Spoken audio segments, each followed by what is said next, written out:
Il faut que les flics sachent que si j'ai le temps de prendre mon arme, je tirerai.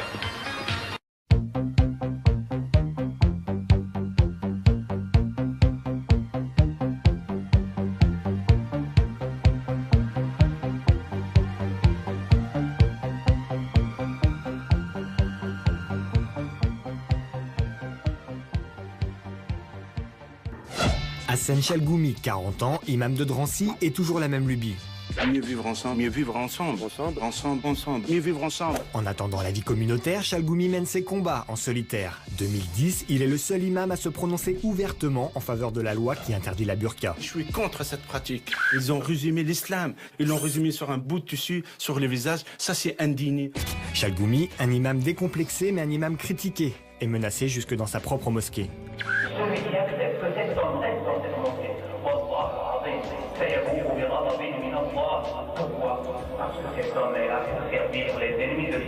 En 2012, ça ne s'arrange pas. Peu de temps après les attentats de Mohamed Merah, on le retrouve main dans la main avec un rabbin. 2013, au mémorial de la Shoah, Chalgoumi est encore là. Surnommé l'imam des Juifs, celui de Drancy pique une crise de foi. Leur histoire, c'est notre histoire. On est sûr et certain, si on était à cette période, c'est sûr et certain, on était parmi eux dans les wagons.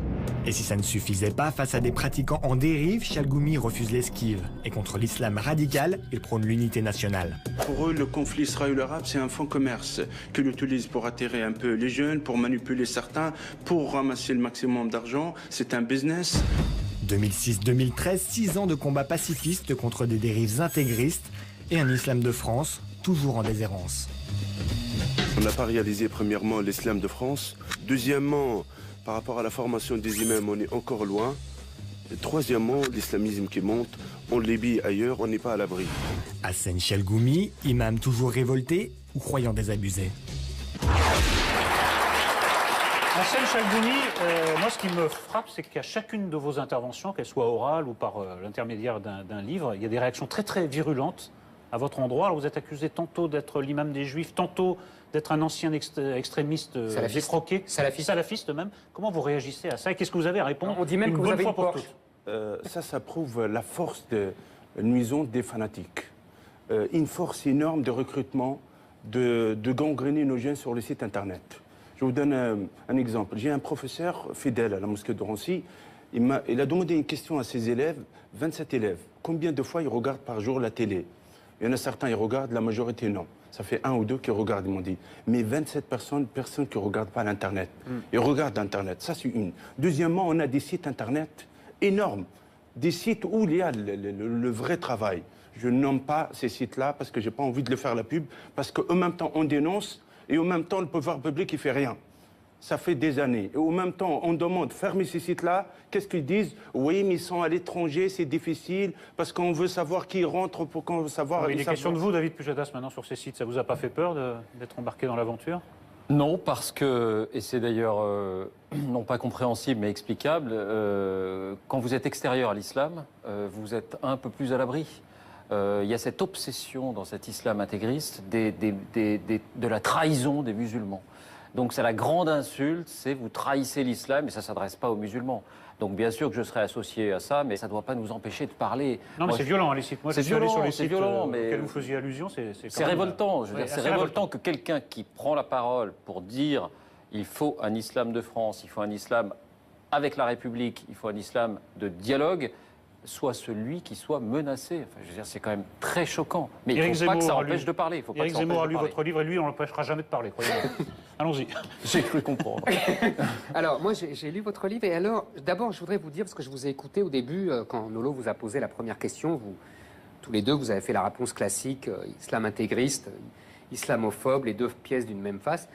Moi, je vais vous dire, je suis incapable de répondre à cette question. D'abord, je ne sais pas comment Pujadas fait, mais moi, je ne sais pas quel est le vrai islam. Et Pujadas non plus, il n'y connaît rien, et moi non plus.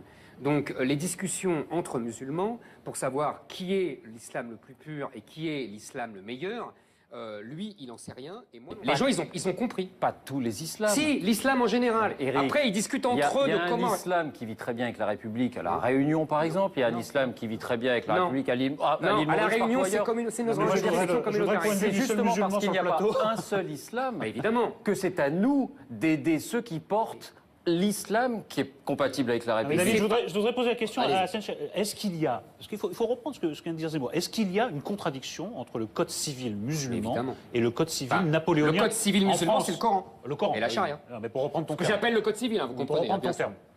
C'est un débat, cher Zemmour. Ah, je suis d'accord. On va aller. Allons à régler- l'essentiel. Voilà, tout à fait. D'accord. Autant que citoyen, c'est la loi de la République. Les codes civils, c'est la. Pardonnez-moi. On ne va pas regarder la minorité extrême qui n'acceptent pas nos lois. S'ils ne veulent pas, qu'ils aillent ailleurs, qu'ils vont chercher d'autres lois. Pardonnez-moi. Monsieur Chalgoumi, Ramadan, il accepte Tariq Ramadan. Oui, mais accepte Ramadan nos n'est lois. pas français pour Il n'est moi. pas français, Ramadan, vous c'est avez un raison. étranger qui vient d'ailleurs. Vous avez raison. Et mais qui règle il leurs accepte problèmes nos en lois. Suisse, c'est mieux. Vous avez tout à fait Et raison. après, ils viennent nous donner des leçons. Pardonnez-moi. Moi, je préfère que nos concitoyens, les lois et la République, toutes ces villes, ça le concerne. Leur vie, la vie de religieuse, la vie de leur foi, elle restera toujours dans une atmosphère privée. Non. Mais c'est pas l'islam, vous savez très bien. Oui, mon Alors, cher. oui. Mon cher. Mais l'islam, ça a toujours, c'est le privé et le public. Et vous le savez Pour mieux vous, que moi. l'islam, c'est quoi? Pardonnez-moi. Bah, Dites-moi. excusez-moi, c'est le Coran, c'est la charia. Oui, c'est une quoi le Coran? organisation de la Cher société. Zemmour, j'aime bien comprendre. C'est quoi le Coran?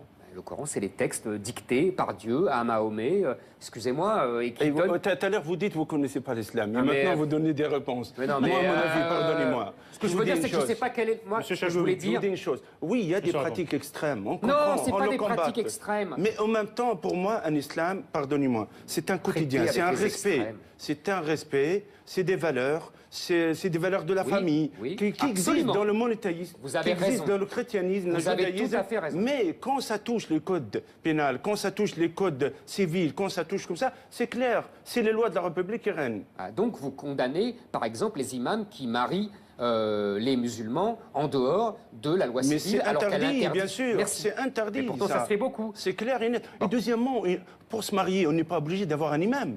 Désolé. Il faut connaître le Coran. Pour se marier, on n'est pas obligé. Pour se marier, il faut l'accord de cette fille qu'elle souhaite marier et le reste. Non, pourquoi- Mais c'est pas obligé d'avoir un Monsieur imam Chalgoumi, pour se pourquoi marier. j'ai dit ça? Pourquoi j'ai dit ça? Parce que en le vous lisant, j'ai pensé, vous savez, je suis un vieux journaliste politique, et j'ai pensé à ces hommes politiques qui étaient interviewés pour dire du mal de leur parti. Pujadas et moi, on connaît ça par cœur. C'est ceux qu'on préfère, c'est les meilleurs clients quand un type de droite tape sur le parti de la droite, quand un type de gauche tape sur la gauche. Et j'ai un peu pensé à vous et je me suis dit, je comprends pourquoi il y a beaucoup de musulmans qui vous détestent. C'est pas seulement des extrémistes, parce qu'on a l'impression que vous voulez vous imposer comme représentant des musulmans par l'adoubement médiatique. Et ça, c'est Je peux insupportable. dire un mot là-dessus? Bien sûr. On a toujours tendance à croire que ceux qui crient les plus forts sont les plus nombreux. L'islam de France, Éric, honnêtement, c'est une majorité de gens qui pratiquent, ou qui ne pratiquent pas d'ailleurs, tranquillement, et qui vivent comme le reste des Français. Oui, mais l'histoire est faite par la minorité. À force, oui, non mais non. Bah si, dans À l'histoire, force c'est de comme ça. dire, à force de dire, il y a beaucoup de musulmans qui vous critiquent. Oui, il y a des musulmans qui le critiquent, Bah oui. évidemment, et il y en aura toujours. Non, mais sur le fond, et c'est pour- peut-être pas les vous meilleurs. avez compris pourquoi Mais sur le fond, Sur l'adoubement médiatique. Sur le fond, ne sous-estimons pas cette majorité Non, non, mais je- silencieuse. c'est pas mon Encore vous problème. direz, il tire Mon contre problème, son- c'est- il ne tire pas contre Non. son Oui, camp. permettez- Mon Il ne problème, tire pas contre son c'est camp. la présence de Pujadas à vos côtés. C'est pas Pujadas qui va vous donner l'adoubement de représentation Alors, d'une réponse, communauté réponse. musulmane. Est-ce que vous êtes l'imam de service? Je résume. Vous avez mélangé beaucoup de choses. Ah cher oui, Zemmour. mais je- La première chose, que David ou d'autres journalistes, pardonnez-moi, c'est pas question de David ou d'autres journalistes, même David, peut-être ils vont le taxer, c'est un juif, il n'est pas juif. Voilà. Ça, c'est une chose. Ça, s'appelle c'est les David, il devrait préjugés pas. qui existent. Ça, c'est une. Deuxième chose, cher Zemmour, que vous dites que la majorité, non. Premièrement, la majorité, ils n'ont pas le temps de taper Internet ou d'écrire. Moi, j'ai pas dit la n'importe quoi. majorité, moi, Ça, j'en sais vous rien. avez dit beaucoup. Beaucoup. Et même Ah ouais. chose aussi, beaucoup de concitoyens musulmans qui ne vous aiment pas. Ah oui, mais il y en a qui Voilà. m'aiment aussi. On retourne un peu. Ils vous connaissent pas, ils vous traitent comme quoi vous êtes un raciste. Ah, voilà, absolument, ils ont tort. Et ça, c'est une. Ils ont tort. Ah Pareil, oui, la ils même ont chose tort. de mon côté. Mais je suis d'accord. Ils ont tort. La troisième chose, je suis une voix parmi les autres voix modérées. Ça existe en France. Personne qui m'impose. Personne qui impose cette voix de Si, Chalgoumi les et médias. d'autres. Mais Les médias pardonnez-moi, vous imposent. Les médias. Si, monsieur Chalgoumi, Ça veut excusez-moi, dire- les médias vous imposent. Et les médias, pardonnez-moi, si vous invitent pour Vous savez, parler de votre monsieur livre. Chalgoumi, les oui. médias... Non, mais je vais vous dire. Moi, je Là, vous ai dit tout à l'heure... Les médias, c'est moi, je vais répondre après. Attends, Allez-y, je laisse je vais la vous dire parole quelque aux chose. médias. Je vais vous dire quelque chose. Moi, je suis, comme je vous l'ai dit tout à l'heure, je suis un journaliste politique. Je sais ce qu'est devenu la bataille politique. Les médias font la sélection D'accord. des candidats Alors, politiques. réponse. Donc, ils font la même chose avec vous. Réponse que là, on est dans le discours, là. Alors, Non, mais c'est très bien. Réponse rapide sur les les médias. spécialistes. Ouais. Enfin, c'est quand même insensé. Les médias, on passe le temps à nous dire qu'on fait émerger que des voix, qu'on ne donne une image de l'islam qu'extrémiste, que depuis le 11 septembre, la seule image médiatique de l'islam, c'est un islam radical, un islam intégriste. Alors là, on prend le contre-pied, on dit il faut aussi entendre ceux qui représentent la majorité silencieuse, et on nous dit ah, vous exercez un pouvoir d'adoubement. Enfin, c'est un peu condescendant.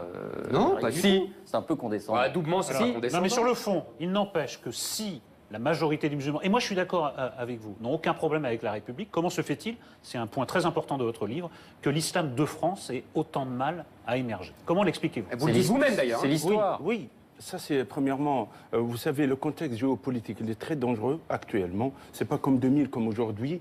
Qu'est-ce qui se passe au Mali? Qu'est-ce qui se passe en Libye, en Tunisie? Les déstabilisations des pays arabes, ça c'est très important, qui est leur propre origine. Hein, qui sont beaucoup d'origine tunisienne, d'Égyptiens, et Maliens et tout ça, ça le touche. Deuxièmement, l'ingérence. Nous, jusqu'à aujourd'hui, on est incapable de dire stop à l'ingérence. Ça, c'est pas la faute à Chalgoumi. Ça, c'est pas la faute aux concitoyens. L'ingérence étrangère, c'est clair. Cette impuissance, on est incapable de dire stop aux Qatariens, stop à tel, à tel. On a fait l'émission la semaine dernière là-dessus. Oui, et quand on parle de dire former les imams, il y en a qui disent ouais, mais monsieur l'imam, arrêtez, on n'a pas besoin de former les imams. Dans ce cas-là, laissez les Qatariens qui forment les imams. Laissez d'autres ingérences. Personnellement, mais je alors, ne demande pas où est que la l'État... voix dans ce débat des musulmans qui n'ont aucun problème avec la République? Pourquoi cette partie des musulmans, majoritaire, je suis d'accord avec vous, contrairement à ce que disait Moore, pourquoi n'impose-t-il pas le nouvel ordre? Elle est là, elle est là. Je suis l'un des mais pas dans les faits, les imams, où est-ce qu'ils sont les imams français? L'imam de Bordeaux, il y a beaucoup d'imams qui sont là. Monsieur Chalgoumi, vous avez, je prends un exemple qui m'a frappé.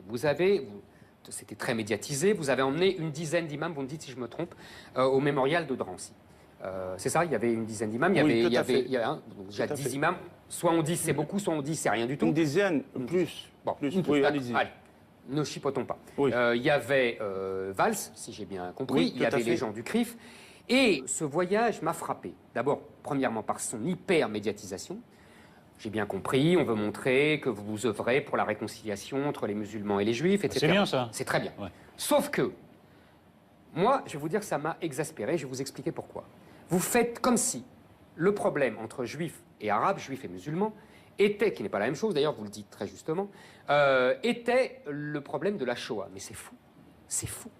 La querelle entre les juifs et les musulmans, elle est double. Elle est d'abord géostratégique, politique, historique sur Israël, et deuxièmement, elle est historique sur la façon dont les musulmans ont traité pendant 1000 ans les juifs en citoyens de troisième zone quand ils dominaient l'ère arabo-musulmane. C'est ça les deux sujets de controverse. Vous faites comme si la Shoah était un problème, mais ce n'est pas un problème. Réponse En de plus, M. je finis simplement, M. Chalgoumi. Vous allez avec le CRIF et vous donnez l'impression d'être inféodé au CRIF. Alors, adoubement, ça ne l'a pas plu, inféodé, ça ne va pas lui plaire non plus. Vous donnez l'impression d'être inféodé au CRIF et d'être soumis aux représentants juifs de la politique israélienne. Réponse. Oui, pardonnez-moi. Voilà. Non, mais je vous en prie, moi, Premièrement, désolé, par rapport à Drancy, il n'y a pas de voyage. Vous avez confondu le voyage Palestine-Israël à Drancy. Il y a les deux. Oui, mais je vous le parlais de voyage... Drancy parce que c'était le dernier. Oui, mais le voyage, on était en Palestine, en Israël, vous avez ça raison, sert à rien à voir. vous avez raison. Là, Mais il y a par rapport à Drancy, c'était pas l'histoire d'aller au mémorial. Il y avait une soirée musulmane, la naissance du prophète, c'est Noël musulman. Voilà. Alors pourquoi vous mélangez Mahomet avec le mémorial de Drancy? Personnellement, quelqu'un qui vient à Drancy pour passer au mémorial, c'est pas quand même une bêtise humaine. Respecter l'histoire, d'aller devant, marquer une présence comme quoi, vous savez, le régime iranien qui est en train de parler par rapport à l'histoire de la Shoah, personnellement, les imams qui viennent devant le mémorial, faire une petite prière ou une pensée à la présence du ministre de l'Intérieur ou d'autres personnels qui y viennent ou qui le souhaitent, moi je trouve que c'est très fort, parce que la reconnaissance de l'histoire, c'est pas l'histoire des Juifs, c'est notre histoire, et deuxièmement, très importante, quand on parle de la Shoah, on se... C'est pas votre histoire. Sorry. Pardonnez-moi. Notre histoire. Non, pardonnez-moi, excusez-moi. Ça veut dire... je vous rappelle que l'imam de Jérusalem était allié des Allemands et qu'il était favorable à l'histoire de la Seconde Guerre mondiale. Alors on se calme avec notre histoire. Non, je ne compare pas. Vous voyez c'est une histoire sérieuse. Des actions des imams qui viennent devant le mémorial, pour vous, c'est une action... C'est pas le problème. Mais on n'a pas dit le problème, pardonnez-moi. C'est pas le sujet. On a dit une pensée. Pardon, moi je ne suis pas le porte-parole de l'imam Chalgoumi, c'est pas un adoubement, c'est un travail de journaliste essentiellement. Oui, mais il y a c'est un travail intéressant, donc, absolument. Voilà, mais il y a 90% de travail de journaliste. Moi j'essaye d'en savoir plus sur qui est Hassan Chalgoumi. Mais sur Israël-Palestine, c'est tout le discours pour le coup d'Hassen Chalgoumi que de dire les banlieues françaises ne sont pas le miroir du conflit israélo-palestinien. Donc quand il dit quelque chose sur les rapports entre juifs et musulmans, il parle d'abord de ce conflit israélo-palestinien. Il dit ne jouons pas nous aux Israéliens et aux Palestiniens quand on est voisins parce qu'on est juifs et arabes, on est d'abord des Français. Donc il ne dit pas c'est la Shoah le principal problème, il dit bien c'est l'importation du conflit israélo-palestinien dans nos banlieues à tort. Zemmour a pris des chemins de travers sur cette histoire d'islam de France, là, au fil de votre enquête. Qu'est-ce que vous en avez retenu? Pourquoi cette difficulté? Parce que c'est un serpent de mer, on en parle depuis des années. Mais parce qu'au départ, les musulmans qui sont venus en France, qui étaient des étrangers, devaient repartir. Donc la République a en quelque sorte sous-traité la question de l'islam au pays d'origine de ces personnes. Ensuite, ils sont restés en France, ils ont fait des enfants. Aujourd'hui, les musulmans, dans leur majorité, sont français. Mais on a continué sur ce vieux schéma de sous-traiter en quelque sorte l'islam au pays d'origine, sans compter que ces pays-là, ça fait leur affaire parce que c'est un instrument d'influence. Donc c'est à nous, à un moment donné, la France, de réagir. Pujadas n'a pas tort, mais est-ce qu'il n'y a pas aussi un problème de fond qui est que, et là on revient au Coran, que l'islam ne connaît pas les nations, qu'elle ne connaît que l'Oumma, la communauté mondiale des croyants, qui est supérieure aux nations, et que donc ça pose... C'est une question qui est posée dans le livre. Absolument. Dans le livre. Mais oui, je sais bien. Je parlais de Watan, pardonnez-moi. Ouais, mais tous les téléspectateurs ne vont pas lire le livre. 14e siècle, comme chez le christianisme, chez le judaïsme. Moi, je trouve que c'est très important qu'on parle de Watan. Le Watan, c'est la patrie, la République. En Tunisie, il y a l'Omma, mais aussi ce sont des Tunisiens à Watan. En Algérie, ce sont des Algériens. Il dit, moi, je suis un Algérien, et en même temps, je suis un musulman et tout ça. La même chose, je suis français, et en même temps, peut-être de confession musulmane ou d'autres. Je trouve cette nation, il faut le donner. Mais pourquoi ils n'aiment pas la France? Pourquoi il n'y a pas ce sens de patrie en général? Premièrement, il y a des problèmes économiques. Il y a deuxième chose aussi, le problème de ne pas être reconnu dans leur pays d'origine. Et aussi un peu de racisme qui existe, le rejet. C'est normal qu'ils subissent les Italiens, toutes les vagues qui sont venues en France. Et moi, je trouve que c'est nous de le donner de positif. C'est à nous de le retirer vers nous, d'avoir cet amour pour la patrie, malgré tout respect par rapport à sa religion. David Pujadas, il y a une ironie éditoriale. Vous aviez publié il y a quelques années un ouvrage sur le djihad, un mot dont Hassen Chalgoumi explique qu'il a été gravement dévoyé par les extrémistes. Qu'est-ce que vous avez appris au fil de ces conversations sur l'islam que vous ignoriez et que vous voudriez faire partager? J'ai appris, ça va peut-être vous surprendre, un certain optimisme. Je pense que même si aujourd'hui cette question est masquée par les discours un peu vindicatifs et un peu extrêmes, je pense que si on regarde un peu les choses, depuis 20 ans par exemple, il y a 20 ans, vous vous souvenez, on disait tout le temps c'est l'islam des caves, il faut construire des mosquées. Aujourd'hui, on n'entend plus parler de ça. Pourquoi? Parce que les mosquées, elles ont été construites. Oui, mais vous voyez que ça n'a rien réglé en même temps. Non, mais elles ont été construites sans drame, sans montée de l'islamophobie. En complet transgression. Pas à Drancy. Alors, si Drancy Lagarde lui-même a dit qu'il avait pas respecté la loi sur la laïcité, il s'en est vanté, le maire Lagarde. Donc c'est avec l'argent du contribuable. Parce qu'il y a un prêt. Parce qu'il y a un prêt. Non, on s'arrange avec 1905, mais il y a un prêt. On ne s'arrange pas. Tous les mois, il il rembourse tous les mois. C'est ce que vous avez appris. Donc j'ai appris cet optimisme que la coexistence est en train de se faire. Alors il y aura des crispations à court terme. Je suis sûr qu'à moyen terme, la rencontre se fera. Et bon, on reste sur cette touche d'optimisme. Merci d'être passé par notre plateau, messieurs. Je rappelle les titres de votre livre.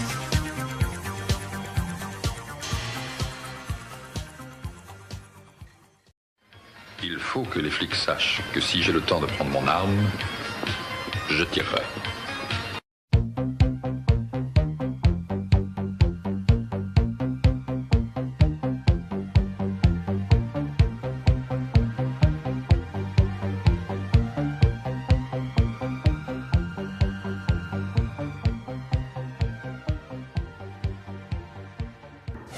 Hassen Chalgoumi, 40 ans, imam de Drancy, est toujours la même lubie. Mieux vivre ensemble, mieux vivre ensemble, mieux vivre ensemble. En attendant la vie communautaire, Chalgoumi mène ses combats en solitaire. 2010, il est le seul imam à se prononcer ouvertement en faveur de la loi qui interdit la burqa. Je suis contre cette pratique. Ils ont résumé l'islam, ils l'ont résumé sur un bout de tissu, sur le visage. Ça, c'est indigné. Chalgoumi, un imam décomplexé, mais un imam critiqué, et menacé jusque dans sa propre mosquée. Celui qui accepte cette promesse dans cette mosquée, سيبوء بغضب من الله. Pourquoi? Parce que cet homme est là pour servir les ennemis de l'islam. 2012, ça ne s'arrange pas. Peu de temps après les attentats de Mohamed Merah, on le retrouve main dans la main avec un rabbin. 2013, au mémorial de la Shoah, Chalgoumi est encore là. Surnommé l'imam des Juifs, celui de Drancy pique une crise de foi. Leur histoire, c'est notre histoire. On est sûr et certain, si on était à cette période, c'est sûr et certain, on était parmi eux dans les wagons. Et si ça ne suffisait pas, face à des pratiquants en dérive, Chalgoumi refuse l'esquive. Et contre l'islam radical, il prône l'unité nationale. Pour eux, le conflit israélo-arabe, c'est un fonds commerce qu'ils utilisent pour attirer un peu les jeunes, pour manipuler certains, pour ramasser le maximum d'argent. C'est un business. 2006-2013, 6 ans de combats pacifistes contre des dérives intégristes et un islam de France toujours en déshérence. On n'a pas réalisé premièrement l'islam de France. Deuxièmement, par rapport à la formation des imams, on est encore loin. Et troisièmement, l'islamisme qui monte, on le Libye ailleurs, on n'est pas à l'abri.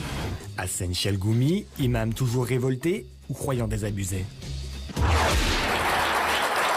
Hassen Chalgoumi, moi ce qui me frappe, c'est qu'à chacune de vos interventions, qu'elles soient orales ou par l'intermédiaire d'un livre, il y a des réactions très très virulentes à votre endroit. Alors vous êtes accusé tantôt d'être l'imam des Juifs, tantôt d'être un ancien extrémiste défroqué, salafiste même. Comment vous réagissez à ça et qu'est-ce que vous avez à répondre? On dit même que vous avez une pour Porsche. toutes. Ça prouve la force nuisante des fanatiques. Une force énorme de recrutement, de gangréner nos jeunes sur le site internet. Je vous donne un exemple. J'ai un professeur fidèle à la mosquée de Drancy. Il a demandé une question à ses élèves, 27 élèves. Combien de fois ils regardent par jour la télé? Il y en a certains, ils regardent, la majorité non. Ça fait 1 ou 2 qui regardent, ils m'ont dit. Mais 27 personnes qui ne regardent pas l'Internet. Ils regardent l'Internet, ça c'est une. Deuxièmement, on a des sites Internet énormes. Des sites où il y a le vrai travail. Je ne nomme pas ces sites-là parce que je n'ai pas envie de le faire la pub. Parce qu'en même temps, on dénonce et en même temps, le pouvoir public, il ne fait rien. Ça fait des années. Et en même temps, on demande de fermer ces sites-là. Qu'est-ce qu'ils disent? Oui, mais ils sont à l'étranger, c'est difficile, parce qu'on veut savoir qui rentre, pour qu'on veut savoir... Il est question de vous, David Pujadas, maintenant sur ces sites. Ça vous a pas fait peur d'être embarqué dans l'aventure? Non, parce que, et c'est d'ailleurs non pas compréhensible mais explicable, quand vous êtes extérieur à l'islam, vous êtes un peu plus à l'abri. Il y a cette obsession dans cet islam intégriste de la trahison des musulmans.